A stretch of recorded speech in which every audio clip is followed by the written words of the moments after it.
So hello everyone and welcome to the 36th Haifa International Film Festival. My name is Ruti, Director. I'm the curator of contemporary art at the Tel Aviv Museum of Art. And it is my pleasure to introduce you Evelyn Shells, whose beautiful film Body of Truth you've just seen. Hello, Evelyn. Hello. Nice to have you with us. I would like so much to be physically with you, but it's actually in the current situation complicated. Yes, complicated is one way to describe this, yes. And you know, the first thing that I had in my mind while watching the movie was that what you were doing actually in this movie, in this film, was an act of curatorship. As I'm a curator, this was something I was thinking about as the very decision to focus on these specific four artists and on their focus on the body is like what curators are doing when they are working on group exhibitions. You know, they choose specific artists that are dealing with specific themes. Mm-hmm. And your film is like a small group exhibition with Marina Abramovich and Sigalit Landau and Shirin Eshat and Katarina Tiberding. So I wonder whether you can tell us about the process of how did you choose those specific four artists? Did you have other artists on mind? Did you have one artist and then looked for the others? Yeah, this was a quite complicated procedure, I must say. So as I'm sharing my life between Paris and Germany, I saw in Paris wonderful avant-gardist dance performances where especially women really transgressed the border and the limits of their body in a way. And I was deeply impressed by that because I never have seen that before in this way, in such strong way. So I wondered, how is that in visual arts? And so I started a huge research where, of course, there is Gina Pane, there is Hannah Wilke, there is Anna Mendieta, but they're all dead. So right. I focused more on living artists. And as I had the chance to see in the 90s, Marina Abramovich, it was clear for me she must be in the film. But I had a long list. And then I discovered very interesting catalog of Shirin Eshat years ago, because I worked on that. I started in 2012. So it was a long way. And to have the means to do the film, it was really a question of big endurance. So in this book about Shirin, I found a letter from Marina Abramovich to Shirin. And so it's incredible. They have so many points in common. And so it was clear they had to be in the film. Finally, the thing, I had Sigalit Landau on my list, who I discovered in France. And I was very impressed. I had an old project about Israeli artists, but it was never realized. That happens often. And so Sigalit Landau, and then the thing became more and more political, the item. And so I found it very interesting to put Katarina Sieverding in the film because she has a complete different artistic position. So I had this four, and a film has 600 minutes, so you cannot put 7, 8, or 10 artists. Yeah. It was for me very important to go deep in the item and really to make a big research and really to explore the biographies, the work, in the context of contemporary history. And to create this dialogue was extremely difficult, but I hope we succeeded. Yeah, sure. But it's amazing that you're saying that you started to work on it so early. Yeah, this is often the case in documentary films, you know. I had years and years and years. I didn't find any producer. All decision makers of the broadcast casting companies told me, oh no, what do you want? It was before me too. It's art and women, really. This is too marginal. We cannot do that. It So was it was really a long way. And but Marina Abramovic, who I contacted in 2013, she said to me, because I always had to apologize and say, Marina, I'm not sure when we can start shooting. I don't have a producer, I don't have the means, but I have an idea. So please, patience. And she said to me, Evelyn, I tell you, a no is for me just the beginning. And so that was a good lesson. Yeah. What's amazing is that you are dealing with the body, with the human body, with the female body. And now when we see it today in Corona time, when the human body is so fragile, and the focus is on the fragility of the human body, so it's become relevant in a very horrifying way. Absolutely. And I think we have these 4 women, they are all showing in different ways their fragility and their vulnerability. And you remember Shirin Nejad, she suffered of anorexia.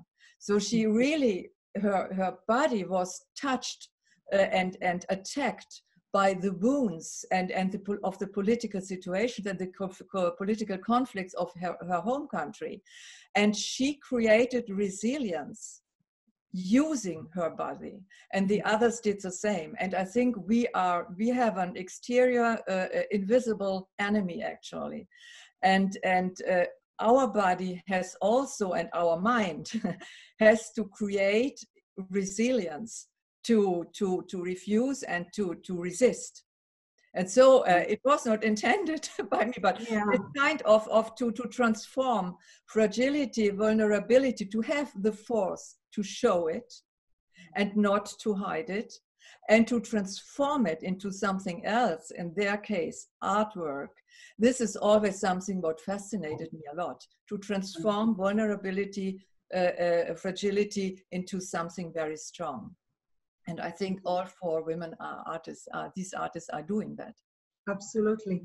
And then the reality from outside sometimes penetrating and gives the contact another contact, another meaning, because something that was not planned in advance, but then here we are with a new reality. But I think this dimension was this very universal dimension was always intended in the film, because if you remember Katharina Sieverding, she had to be in camps after the war, and so she's very sensitive to the problem of immigration, and you know, she is reflecting this in her artwork. She's very intellectual, so it's not on the first view, but her personal experience is expressed in that what she's doing. And the big problem of fascistic structures, of course. Right. This is again also a very current problem, unfortunately. Very what? Current problem. Yeah. An actual problem we have, you know, this rise of fascism and of intolerance and so on. And I think Katharina Sieverding is very strong in facing that, you know, having the weight of German history on her shoulders, of course. Yes. But all 4 of them really are talking about very personal issues. Yeah. And their art starts from very personal trauma, even, I would say. But at the same time, this is the most collective traumas of our times, the biggest traumas of our time. Yeah, so absolutely. What's so interesting to see in the film, that they are talking about very intimate and personal issues, but at the same time, these are the biggest issues, which they succeed to put in their art. Yeah. Yeah, they are all very concerned about things which are happening. And I think art is for me also a kind of seismograph of let's say, societal vibrations, of atmosphere, also to anticipate things, you know. Art expressed political difficulties and conflicts sometimes before they had been very evident to people, you know. And that was, but I have to tell you that the audience all over in New York and wherever we have been with the film, they all love Sigalit Landau. She is really, they all are so delighted to discover her artwork. And I'm so grateful that we could accompany her on her way, on her road to creation. You know, she is searching.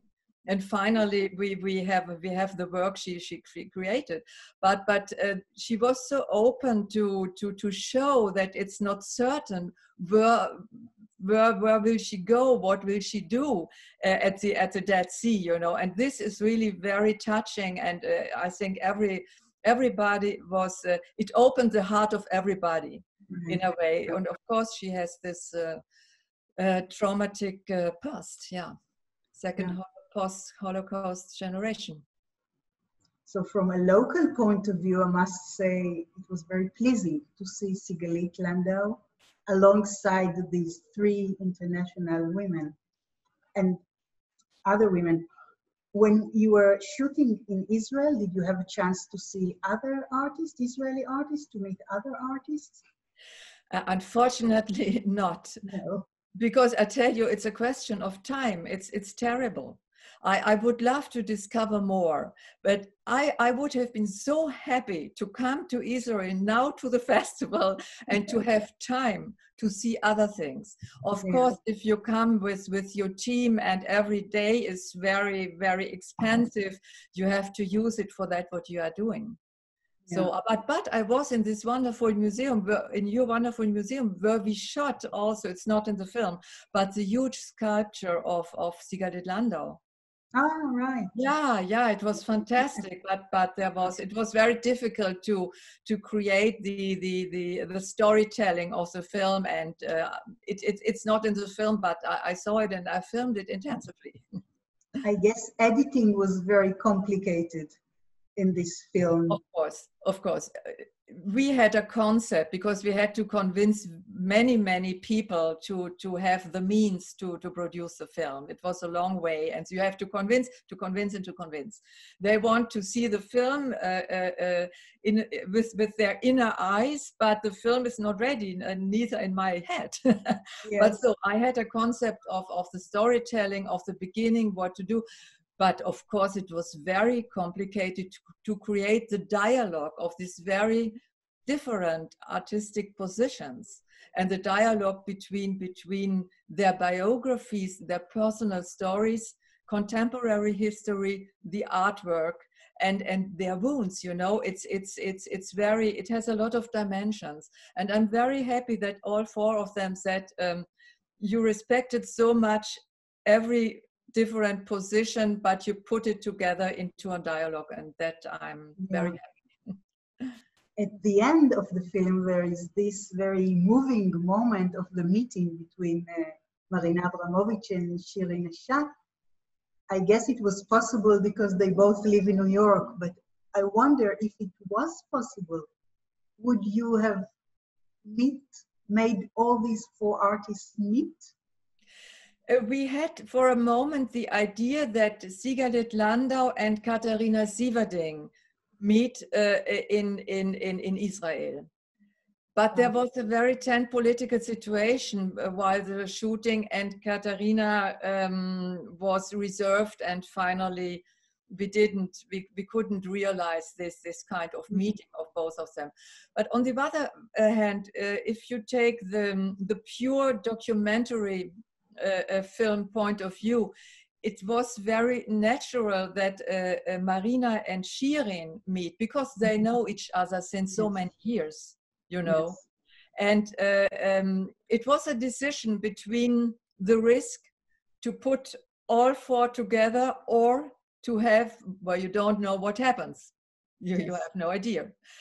But I was quite sure that if Marina and Shirin will meet, we will have a quite intimate, private situation, and we privileged that.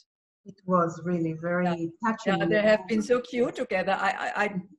I even wasn't sure how it will happen and how it will proceed, but they really love each other. You know, these are not four former pupils who meet decades later.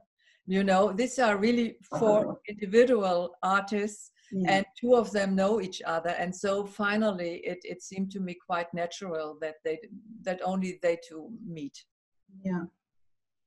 I know you've done a monograph about Baselitz, the famous German artist.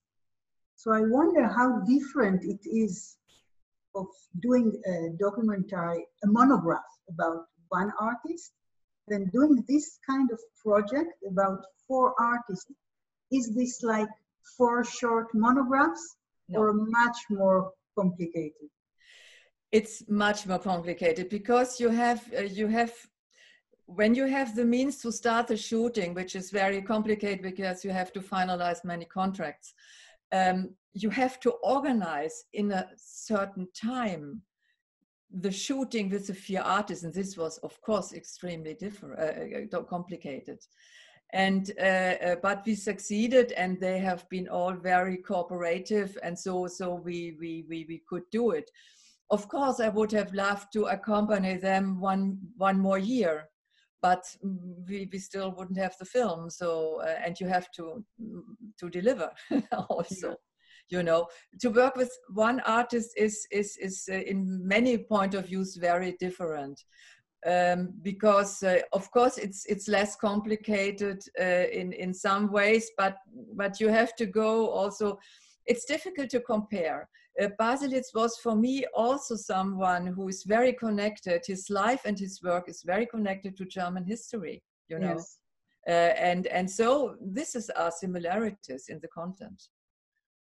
And were the artists themselves, the four artists, except for Marina and Shirin Eshat, that you are saying they know each other, but were they interested in the other three artists in the film?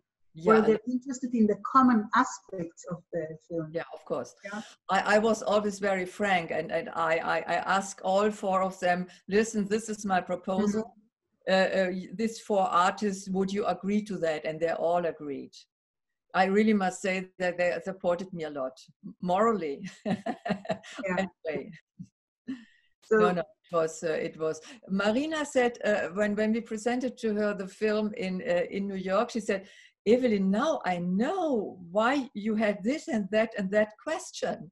You know, of course, nobody of them could realize how I put it together, how I create the dialogue.